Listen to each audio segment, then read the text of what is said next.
Good evening, everyone watching, people sitting in front of me, and I just dumped a whole bunch of stuff on them, and the people sitting in front of me. So you at home are probably really happy that you didn't hear this, but in a few weeks you'll hear it too. We are on page 3. We are in the process of pulling all of the strings together on the tribes of Israel.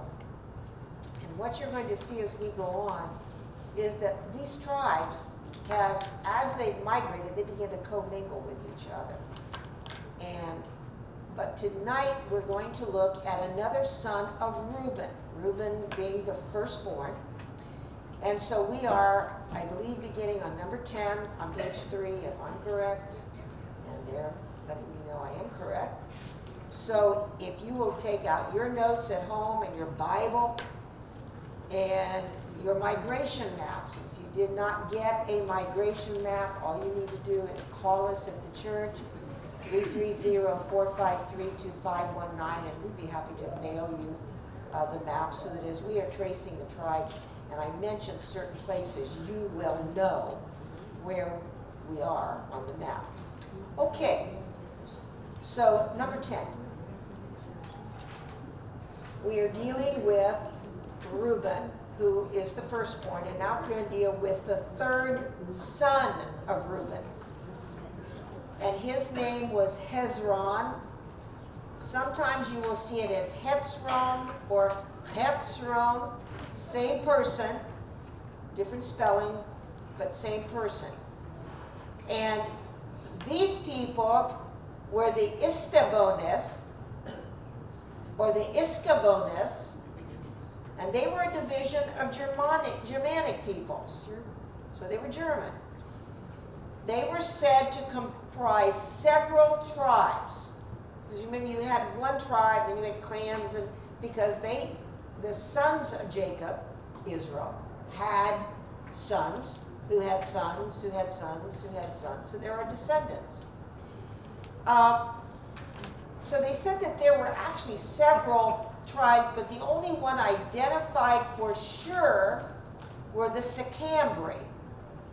And sometimes they're also known as the Sigambri. Same people group, but as they go different places, they're picking up the dialect of where they are and they get called something different. And these people amalgamated with the Salian Franks. Franks, F-R-A-N-K-S. Of course, they ended up in that border area between Germany and France. They were Franks. And you're going to begin to see where Reuben kind of ends up.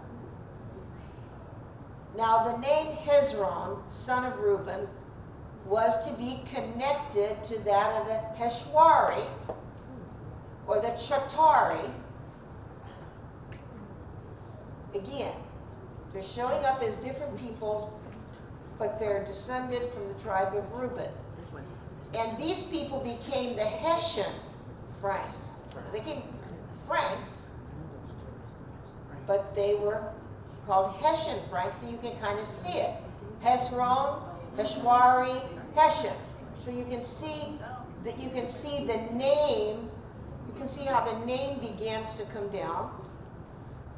But it's from who? It's from Hezron, the third son of Reuben. Any questions on the Hessian Franks? Okay. The fourth son of Reuben was Carmi. And not Carmi on... Can you spell that? C-A-R-M-I. Oh, okay. Carmi. And was there a Carmi on one of the movies or I remember way back in an old movie there was his name was Carmine and they called him Carmi. Oh, Laverne and Shirley. Laverne and Shirley. I knew it was something I watched where I've heard the name Carmi before. That's what but that's when you is watch seen that. in the name of the people group Karini. And the Karini, and you can kind of understand how that can be because you know you have the same letter, and it can be, for example, het and het. And so in different, as you migrate, the Hebrew will begin to pick up the dialect of the peoples they're traveling through. So the Karini are included in the Vandals group, together with Vandals, Burgundians, and Gutons. So all I'm saying, I'm not expecting you to say, oh, I got to remember all these people. No, I just want you to see something. As the tribes migrate, they're going to pick up the name, they're going to commingle with other people, they're going to pick up names, but we still can trace them as people groups. The Gutons, we know, became Goths. The Gutons were Goths, Goths. And we know that the Goths were descendants of Gad, the tribe of Gad. Gad. Now, so we're already seeing, what are you already seeing? This is what I want you to see, because if you understand this, you'll understand how basically not only did they lose their identity as children of Israel, but they lost tribal identities because they're commingling with one another. So they're already gathering together, and past associates, so the Gutons were Goths, descendants of Gad, and past associates of Reuben. So even in their earlier migrations, along the way they had gathered together. And people have a tendency to do that, whether it's different traditions, you feel more comfortable with certain people than other people. And so they had been past associates of Reuben, and here, now, as they're migrating, they begin to also commingle again. And so they were associates of Reuben when those tribes first settled east of the Jordan River, because you had Reuben, Gad, and a half tribe of Manasseh doing what? Settling together on the east side of the Jordan. Now here they're in migration, and guess what? They're commingling again. Carmi is also a name associated with the Sumerians. And the Sumerians were based for a time in southern Russia, in the Crimea. And guess what? Crimea was named after them. The Crimea is known locally as Krim.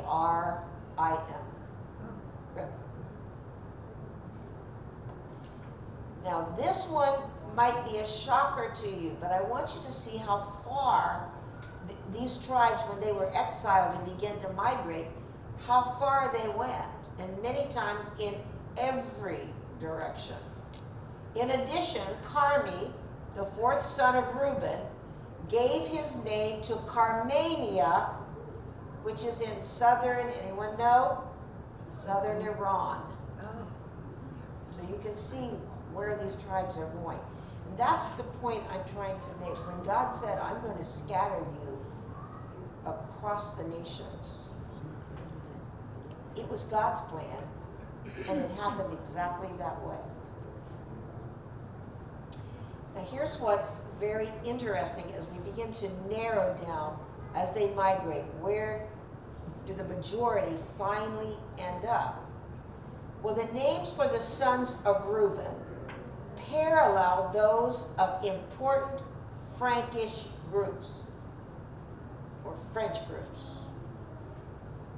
So we know that the sons of Reuben were Hanok, right? Okay. And that parallels Hugo, Hugo. It's a French group. And remember, the French Huguenots were French Protestants. The second son of Reuben was Phalu or Falhi.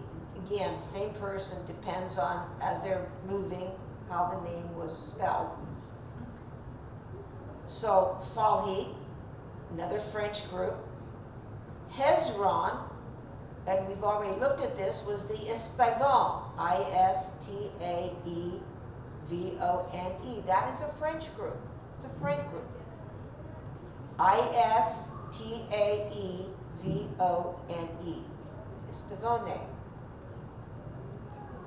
And also from Hezron, the Heshwari, which is a French group.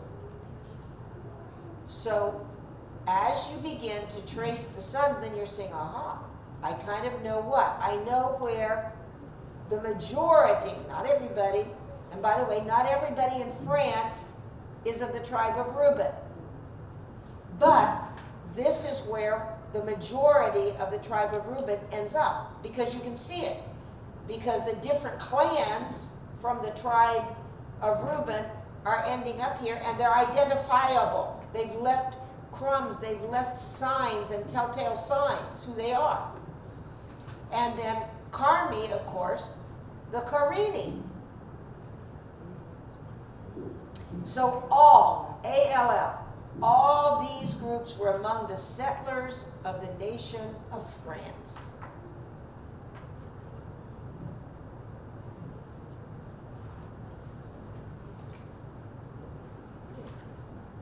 Any questions about the tribe of Reuben, the clans of Reuben, and how they moved, and who they became as people? Okay, now I want us to look at some interesting points in history. I have said this before, and we looked at this when we looked at the history of the Yehudahites, we looked at the Crusades. Well, it was the French Franks who led the Crusaders of Europe from 1069 to 1270. And they were attempting to conquer the Holy Land, and Jerusalem. So it was the French Franks who made up most of the groups of Crusaders. The Emperor Napoleon, N-A-P-O-L-E-O-N,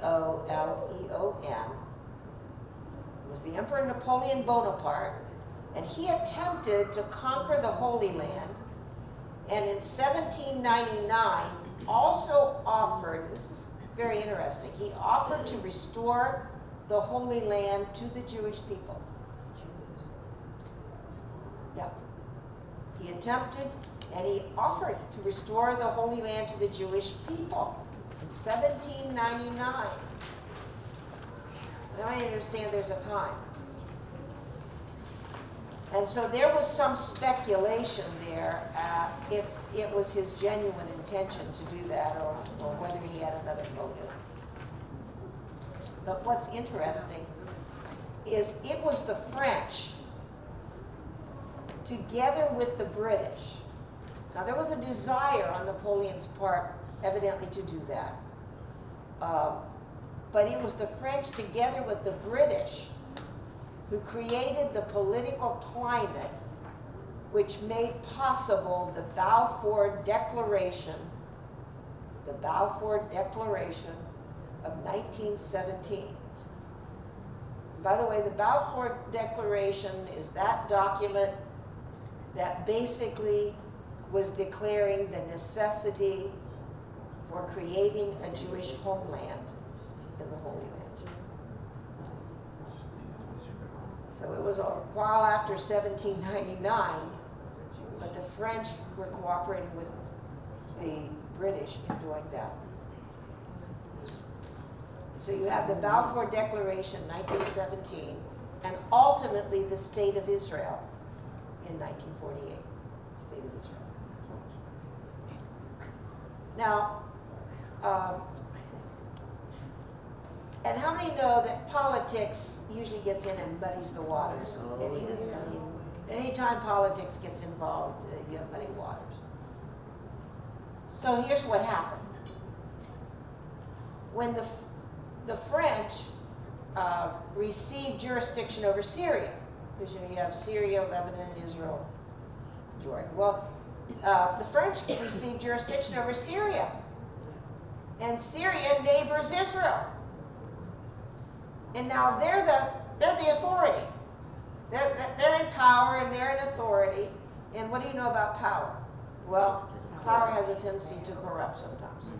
And absolute power corrupts absolutely. So they're saying they were no longer supportive of Jewish settlement in the Holy Land. Jewish settlement in the Holy Land. They're not going to support this anymore.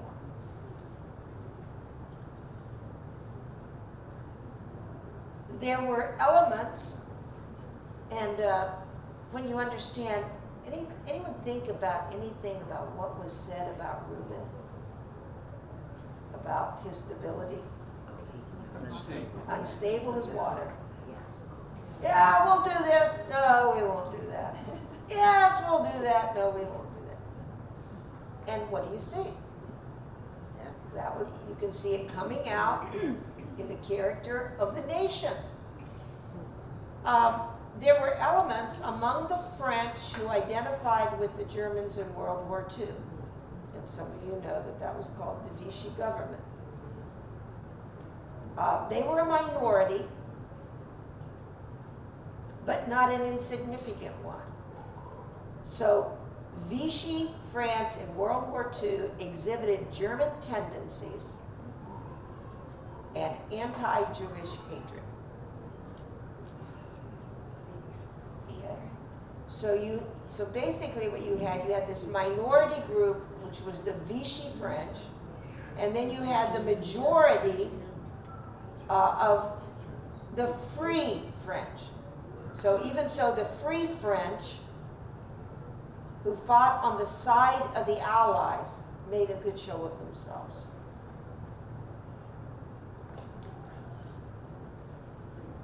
And there were French who put their own lives on the line to save Jewish refugees during World War II. Units of French volunteers fought on the Jewish side in the Israeli War for Survival in 1948-49. So there were people from France who volunteered to fight in the War for Independence in 1948-49. You might want to just think about, were they descendants of Reuben? Something was drawing them to say, yeah, we will go, we will help you. By the way, there were also Americans who volunteered to fight the war for independence in 1948-49. Now, and I gave you Genesis 49, 4a. Reuben is as unstable as water. And water is pretty unstable, right?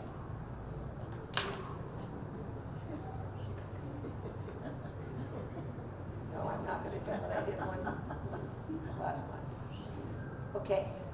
The core population of France was, and this is what I want you to see, because you'll see it in other nations as well. The core population of France was never entirely Israelite. So it wasn't. So to say, oh, all French people are, no, no. France as a nation contains many non-Israelite elements who frequently obtain dominance. And I would say there are some there who have dominance right now.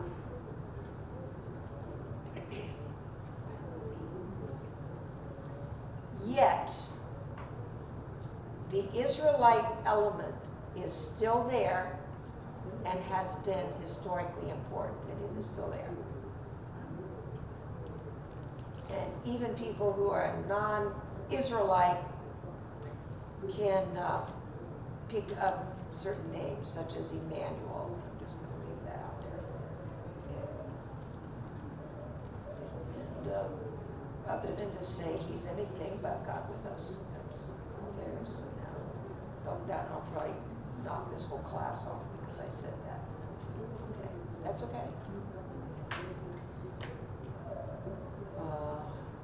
You either stand for truth or you don't. You either stand for what is right or you don't. And if you don't stand for what is right, it's all right. I remember having, by the way, I had a chemistry professor at Bowling Green whose first name was Emmanuel. And I'll never forget, someone wrote on their test paper after the first test, your mother had a great deal of nerve to name you Emmanuel. I think most of the class concurred with that statement. So the spiritual attitude of the Israelite element in France, and I want us to look at this. So what is the spiritual attitude of Israelite descendants in France? Well, they have no definite identification with the Israelites. You don't see that. However, they have a hazy notion of having once spoken Hebrew. Hebrew. Hebrew. And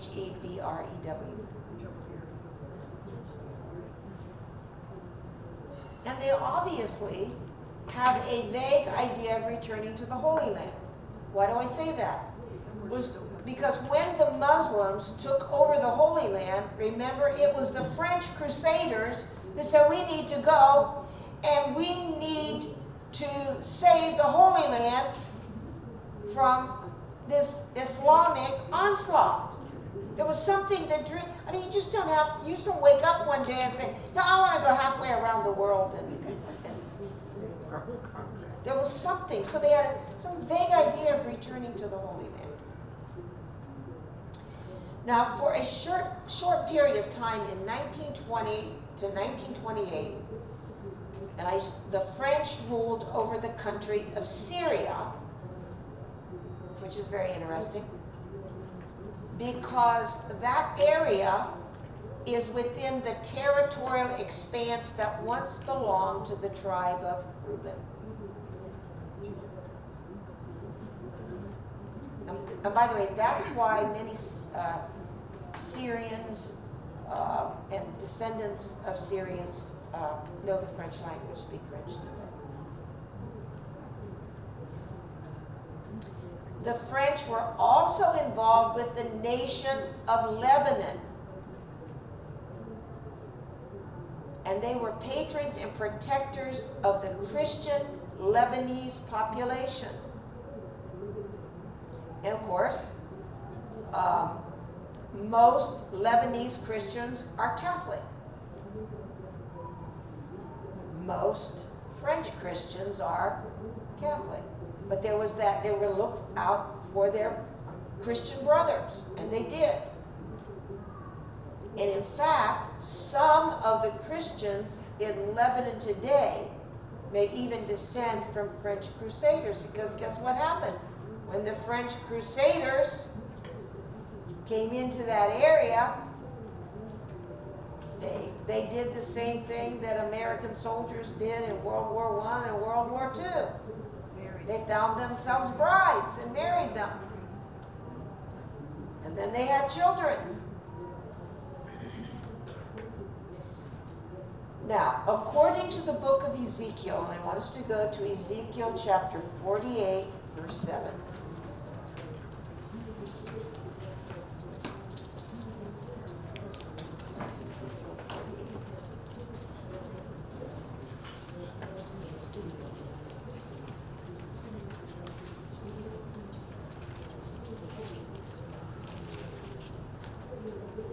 Said, by the border of Reuben, from the east side to the west, one section for Judah. So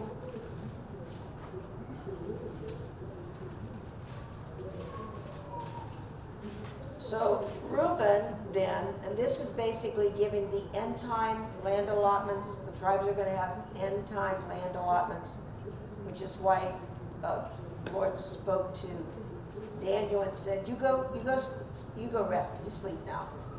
You're going to die, but you're going to rise again to receive your what? Your allotment. You have an allotment. You have an inheritance waiting for you. So Reuben is destined to inherit its tribal land allotment between Judah in the south and Ephraim in the north. And it's kind of interesting. Notice where it is. It says between Judah in the south and Ephraim in the north. That is in territory between the descendants of the Jews and of the British.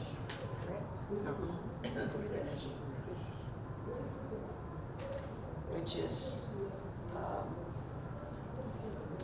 quite interesting.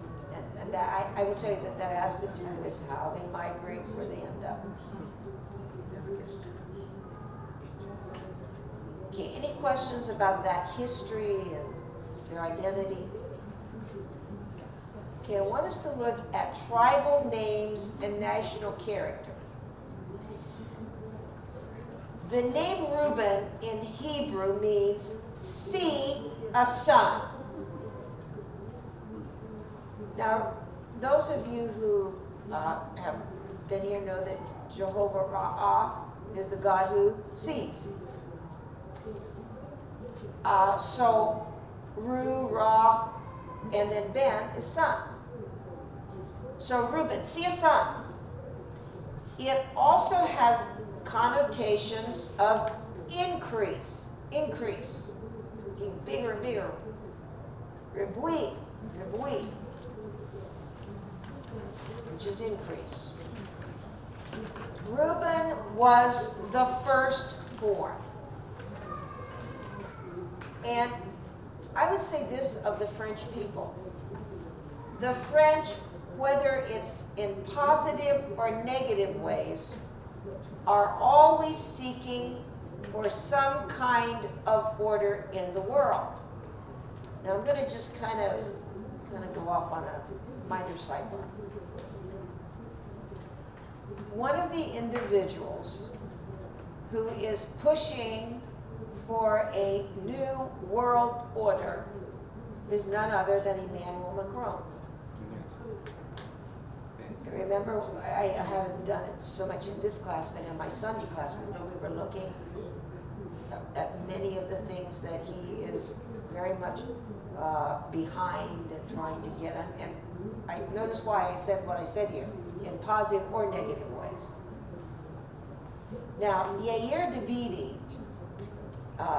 says that it is not for nothing that the word etiquette is of French origin. You know, things have to be done a certain way, right? And this may be related to a consciousness of being the firstborn. They may have lost a great deal, but there is something in our DNA, right? There are certain characteristics of people groups, right? If I say Irish, certain things immediately come to your mind. If I say German, certain things come to your mind. If I say Italians, certain things come to your mind, right? So he said, this may be related to this consciousness of being the firstborn, of possessing some quality in advance of others. One of the things you'll find about the French, I'm just going to say it, they think they're in advance of everybody else. If you ever talk to soldiers stationed in France, they can tell you stories. I've heard them. And it's like no one can do, they think no one can quite do things the way the French can do them. And they have this, and they feel that they should be accepted by them. Okay, in other words, hey, we possess this quality in advance of others and should be accepted by them. You should accept us as We're the top dog. You just need to accept that.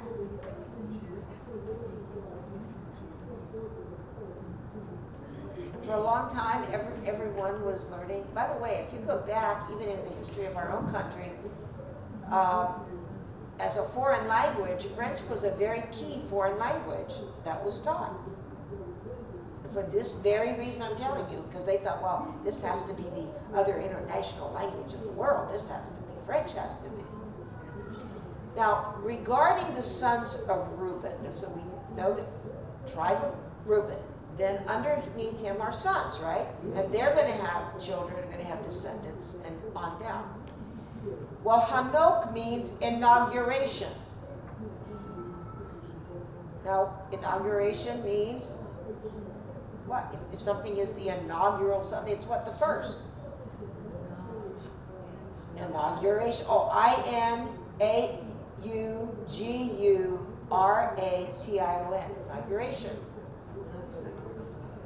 Because, well, we know that. The inauguration of a president is what? The beginning of first day in office as president. So Hanok, again, do you see what this is hearkening back to? The son, he names his son Hanok, which means inauguration. He said, I may have gotten kicked out of my position, but what? My son, I'm gonna name him inauguration first. He's gonna be first. Falu means distinction. DISTINCTION.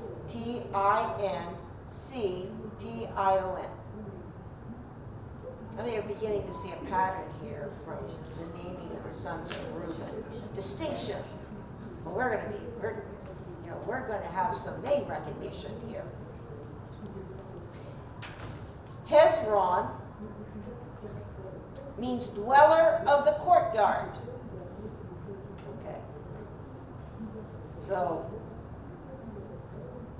at least he's going to be right in there where everything's happening. Carmi is derived from Karem, and it means vineyard. Vineyard usually means what? It means the wealth. And all of these names have significance. They're not just thrown out there. They have significance when considered in the light of French history and culture. I want to stop right here. God said of his people, you shall be what? The head and not the tail. Wherever you go, you're going to be the head and not the tail.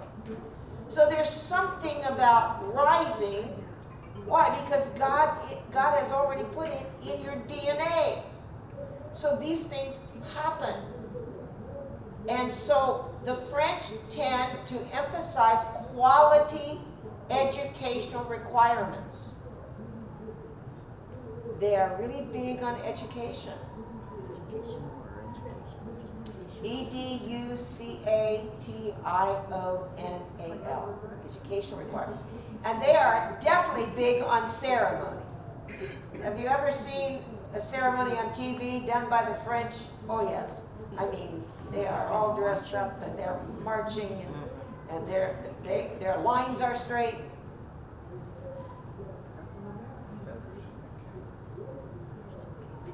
The French value distinction and style.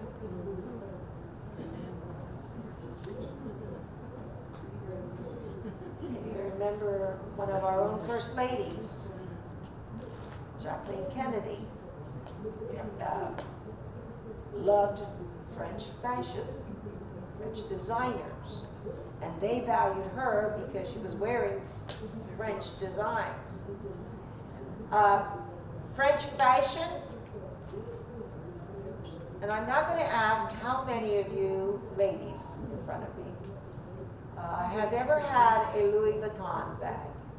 Not me, I'm too expensive. And you just, right?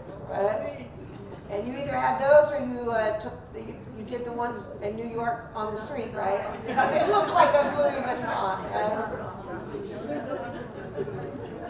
Why? They're quality. And I will say that about the Louis Vuitton bags, they'll outlast you.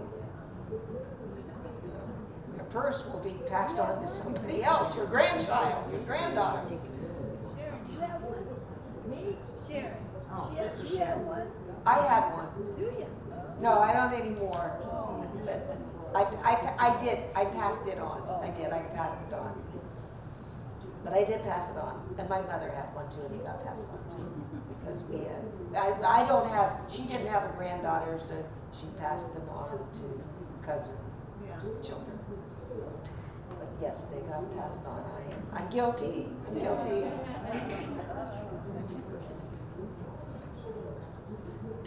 But, and French fashion and French perfumes are known for their excellence. Now I want you to begin to see, we're talking about national character. The French are famous for both their aristocrats and for their peasants. Peasants. Peasants.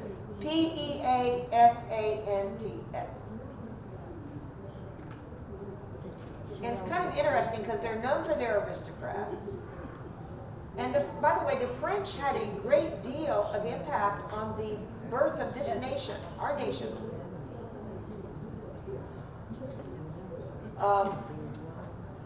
And they had people who helped, and they had people who visited our nation and had very disparaging comments to make because we were just a bunch of peasants.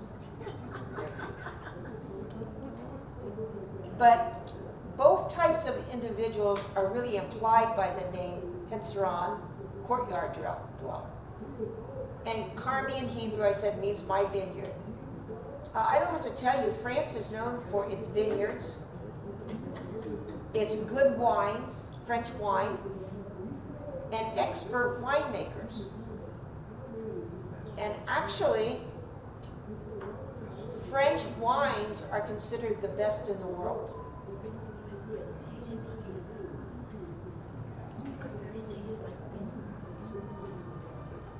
So what do we see right now as we're looking at the sons of Reuben? Well, the names of the sons of Reuben describe important aspects of the French national character. Do they not? Yes. When you look at Reuben's sons, you begin to see, yes, I relate. I relate to France being in character as these sons. Now I want us to look at Numbers, chapter 6. And I mean the book of Numbers and then chapter 6. Numbers what? Number 6. Chapter 6 of the book of Numbers.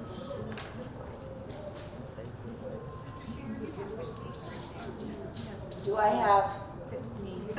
16. We've got number 16. Oh, I'm sorry, 16. Yes, I'm sorry, my fault. It is number 16. It is because it talks about rebellion. Yeah, the 16th chapter. It is 16. It is the 16. It is the chapter about the rebellion against Moses and Aaron. And you don't even have to guess who was leading it. So we know the French are nonconformists and rebellious. Viva la revolution! That's what they are. And this was a characteristic of Reuben. I mean, the very beginning. I mean, the sin that cost him the right of primogeniture. I am going to take care of my mother. Right? She's been put down. Well, I know what I'll do. And he obviously defiled his father's bed.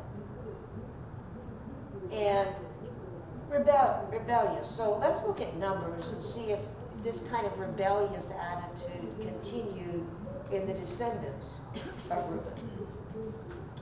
Now Korah, the son of Izhar, the son of Kohath, the son of Levi, and Dathan and Abiram, the sons of Eliab, and On, the son of Peleth, sons of Reuben, took men. And they rose up before Moses with some of the children of Israel, 250 leaders of the congregation, representatives of the congregation, men of renown.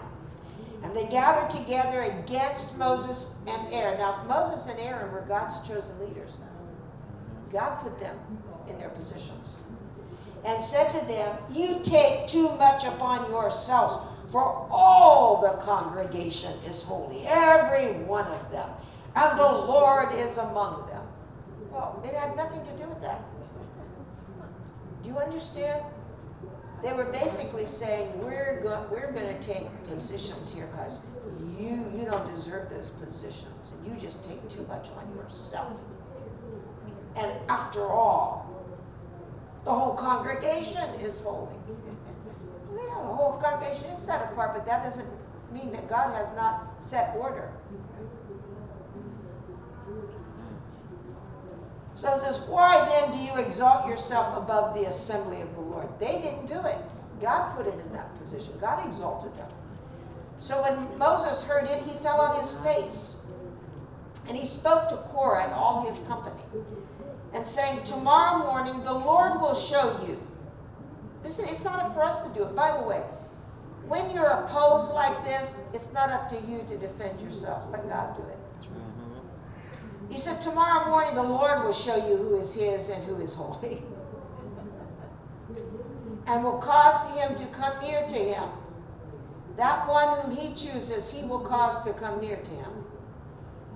Do this, take censers, Korah, and all your company. Put fire in them and put incense in them before the Lord tomorrow. And it shall be that the man whom the Lord chooses is the Holy One. You take too much upon yourselves, you sons of Levi.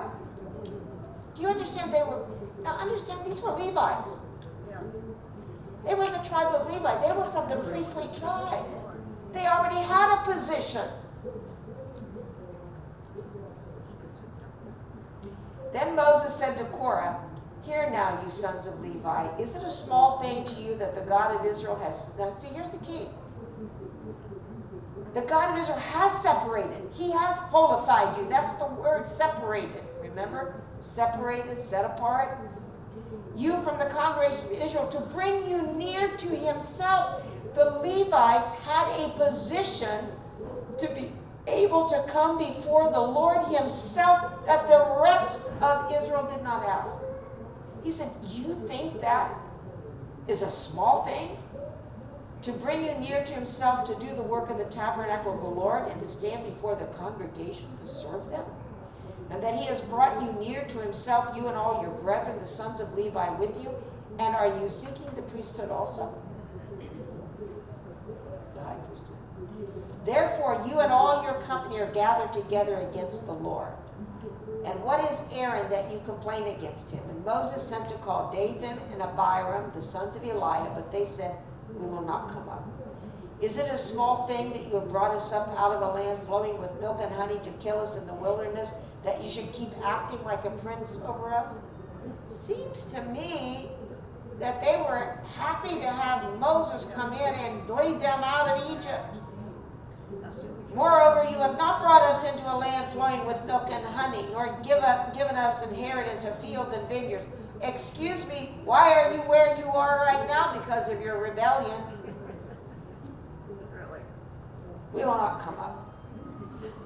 But the point I want to make, this is the whole rest of this chapter goes on, talks about the rebellion, talks about how God dealt with the rebellion. But what I want you to see is these rebels in Numbers 16 were not just a Levite group, but they were also descendants of Reuben. And I would suggest you also read Numbers 32 and also Joshua 22. Because these passages speak of the tribes of Reuben, Gad, and a half tribe of Manasseh remaining on the east side of the Jordan River while their brethren crossed over. Because crossing over the Jordan was meaning what God had new for them, right? Jordan River, going through the Jordan means something new, which is one of the reasons why people often get baptized in the Jordan River, as did Jesus. because it was a symbol of a new beginning. Something new is going to happen. And of course, Jesus was baptized then, was what? Led by the Spirit to be tempted, and then came out of that time of prayer and fasting and began his ministry. So, they remain. Now, these 2.5 tribes, Reuben, Gad, and a half of the tribe of Manasseh, settled in Gilead. As these tribes migrate and settle and begin to settle in different places and spread out, the name Gilead will morph into other names. But what they have done is when they begin to migrate, they carry the name Gilead as they go. So in 2 Samuel chapters 3, 4, and 5, you'll see that happen. That they're maintaining a form of Gilead, but it morphs into other names. Now, only after the death of Ishbosheth, the son of Saul,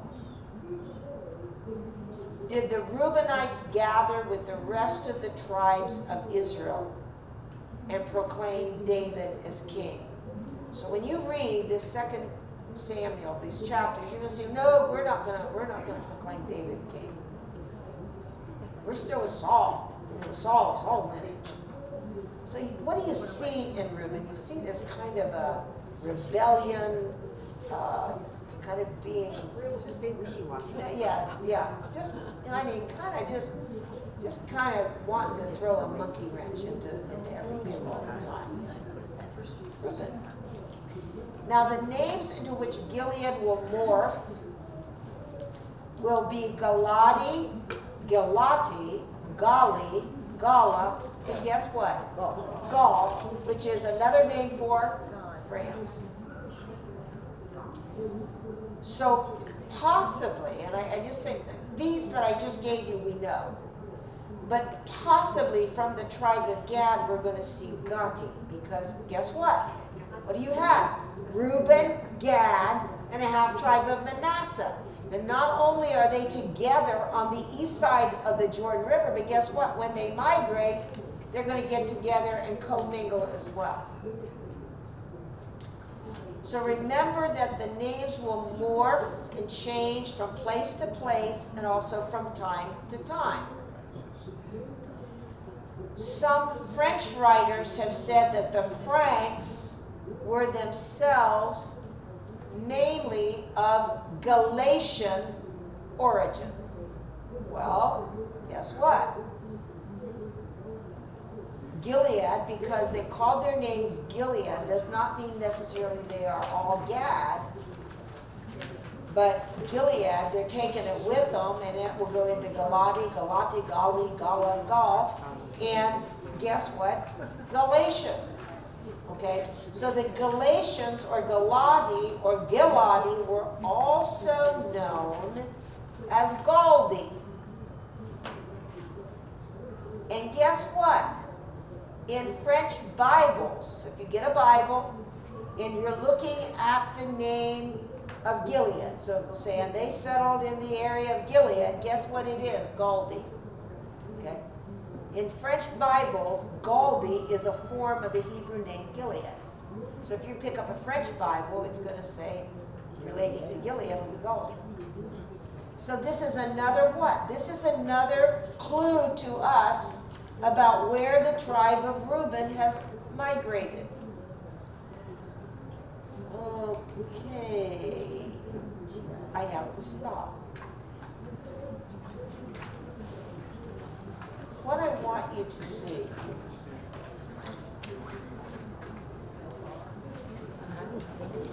is the tribes are not lost. They're not lost. And God knows where they are. And it was God's plan. And but what I want you to see as we go along, I'm not expecting you to be able to regurgitate all these names, but what I want you to see something. I want you to see that as they migrated, they even hooked up with one another and they began to commingle just as they had in the land.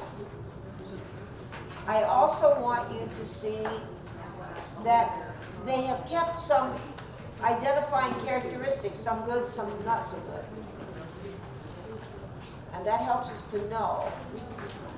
And it's interesting, as we read in Ezekiel 48, where they're going to end up in their land allotment in the end time.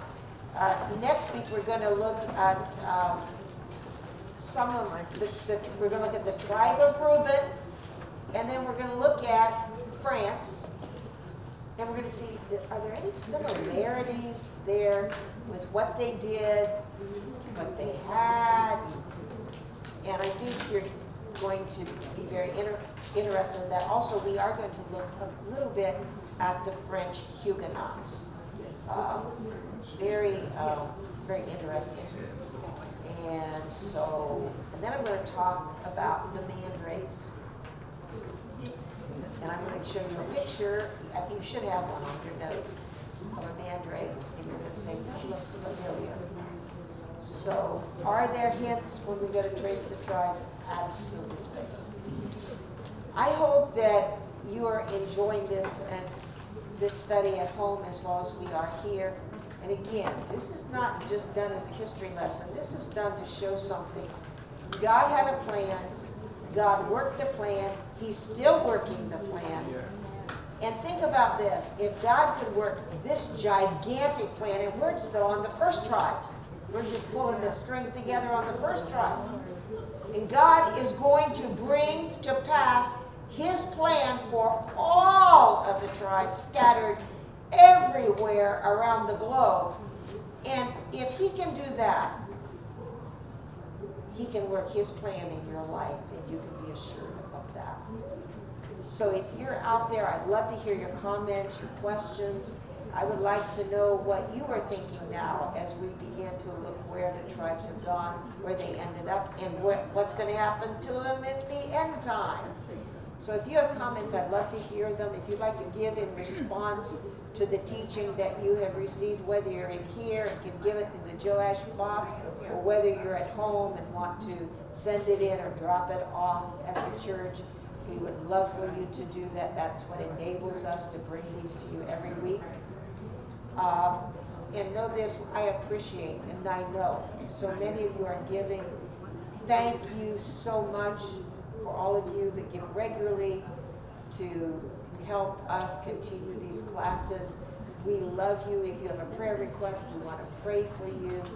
And we'll see you right here, same place, next week. And I'll be looking at you through the camera. The Lord bless you real good.